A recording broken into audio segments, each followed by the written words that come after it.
Hello বন্ধুরা, কেমন আছেন সকলে? আশা করি সকলে ভালো আছেন। তো আজকে ভিডিওতে দেখাবো আমি কিভাবে আপনি আপনার ফটো আপনার মোবাইল থেকে ব্যাকগ্রাউন্ড রিমুভ করবেন এবং সেটি পাসপোর্ট আকার দিতে পারবেন। তো চলুন দেখে নেওয়া যাক কেমন করে আমরা এটি বানাবো। তো প্রথমে আপনি আপনার কম্পিউটার বা ল্যাপটপ থেকে একটি ব্রাউজার ওপেন করে নেবেন। এখন তারপরে লিখবেন ফ্রি এইচডি রিমুভ ব্যাকগ্রাউন্ড এবং নিচে লেখা থাকবে, এই যে নিচে দেখতে পাচ্ছেন ফ্রি এইচডি রিমুভ ব্যাকগ্রাউন্ড। এখানে ক্লিক করবেন। ক্লিক করার পর ইম্পোর্ট অ্যান্ড ইমেজ এখানে ক্লিক করবেন।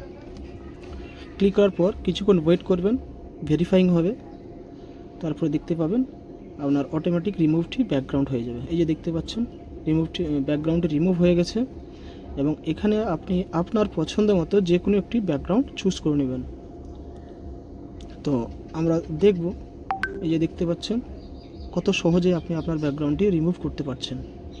তো আপনি আপনার পছন্দ মতো ব্যাকগ্রাউন্ডটি নিয়ে নেবেন। নিয়ে নেওয়ার পরে ডাউনলোড এইচডি এখানে ক্লিক করে নেবেন এবং আপনি এখানে চাইলে বিভিন্ন রকম ব্যাকগ্রাউন্ড নিতে পারেন, যেমন হোয়াইট, ব্লু, নীল।